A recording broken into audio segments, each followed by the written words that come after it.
So tara mga katropa, mag-walk through tayong dito sa Intramuros. So titingnan natin yung recent developments dito po sa makasaysayang Walled City of Intramuros.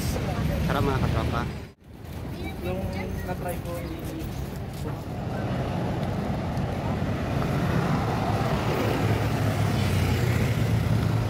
So ngayon mga katropa, kakapasok lang natin itong makasaysayang Walled City of Intramuros, na kung saan makikita nyo yung The Church of San Nicolas Once. So yan yon. Tapos hanggang dun yung lalakarin natin. So mag-iikot tayo dito po sa napaka-makasaysayang Intramuros. So itong Intramuros mga katropa, ang isa sa mga pinakadinarayong district dito po sa Maynila, especially na ito yung center of tourism dito po sa Maynila. So talagang kahit estudyante man, bata man o matanda, talagang ito yung pinaka-perfect place para ma-overcome yung mga stress sa research, sa thesis at marami pang iba.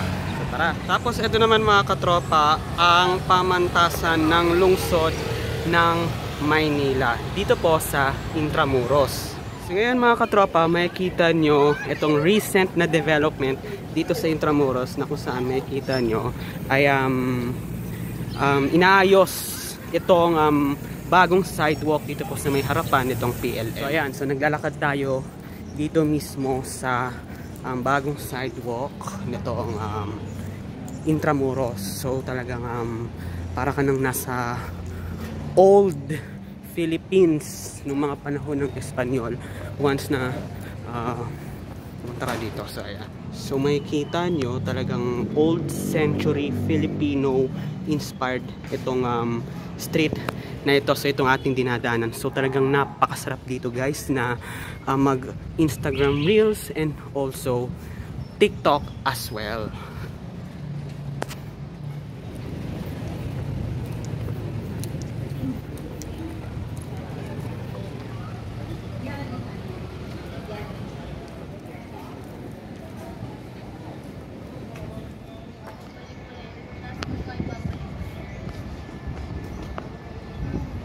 Tingnan nyo mga katropa, talagang napakaganda ng kasaysayan nitong Walled City of Intramuros. So makikita nyo itong pinakamatandang simbahan sa Pilipinas, which is itong San Agustin Church.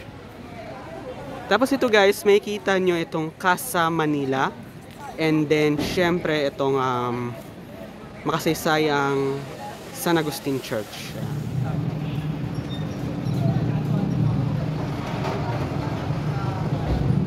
Makikita nyo sa aking likuran itong Casa Manila Museum dito po sa Intramuros. Ayan. So, para ka nang nasa old Philippines nito during 1800s. Ayan, pag nakapunta ka dito. Tapos dito guys, meron ding bike na pwede nyong rentahan para naman masulit nyo ang pag-ikot dito po sa Intramuros. So ayan mga katropa, so sa tuwing naglalakad tayo dito po sa Intramuros, talagang ma-feel nyo ang vintage era.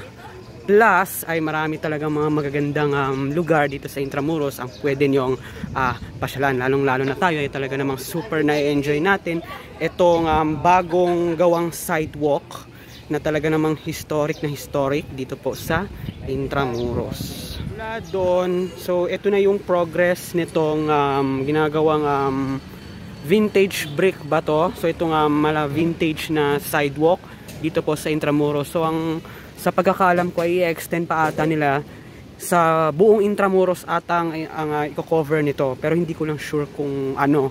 Pero ito ay i-extend din hanggang doon sa may harap ng Plaza del Gobernador, dyan sa may Plaza Roma.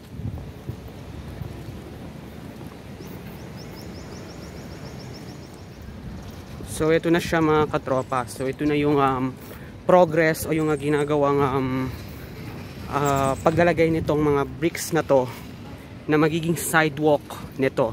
So sabi ko nga i-extend yan hanggang dun sa may harapan ng Manila Cathedral, dun sa may Plaza Roma.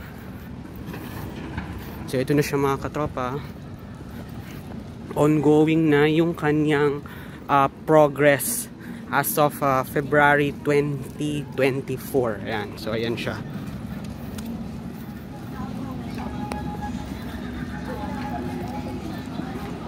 So ito naman mga katropa, ang Plaza Roma dito po sa Intramuros. Plus may kita nyo itong makasaysayang Manila Cathedral na kung saan ito ang Mother Church ng Pilipinas, or officially known as Minor Basilica of the Immaculate Conception Cathedral dito po sa Intramuros. Kita nyo naman sa aking likuran ang Palacio del Gobernador dito po sa Intramuros. So yung way na yan hanggang doon is yun yung papasok, o yung way papasok ng makasaysayang Plaza Moriones at itong Fort Santiago. So hopefully sana sa mga future vlogs natin ay ma-feature natin itong napakagandang Intramuros. Ayan. Dahil talaga namang super na-enjoy natin ang pag-iikot dito sa Intramuros, ay kakain muna tayo ng ice cream. Ayan. Tara, kain. Sarap. Cheese, mango, and avocado. Talagang napakasarap yung kanyang combination. Tara. Oh, see? Talaga namang hindi matatawaran ang ganda at yaman ng kasaysayan nitong walled city of Intramuros. Siyempre nga naman ay talaga namang maipagmamalaki natin itong mga Pilipino, lalong-lalo na siyempre, at ito ang original na City of Manila talaga. Perfect place talaga bumisita dito sa Intramuros, lalong-lalo na ngayong hapon hanggang gabi. Pinaka-dinarayo talaga ito ng ating mga katropa, lalong-lalo na ng mga kabataan katulad ko, di pa naman talaga. So ayan mga katropa, so ito lang yung ating update dito po mismo sa makasaysayang Intramuros. Talaga namang napasarap itong ating walkthrough, plus itong ongoing development dito po sa ginagawang historical sidewalk dito sa Intramuros. So hopefully sana i-extend ata nila ito hanggang sa Fort Santiago. O diba mga katropa?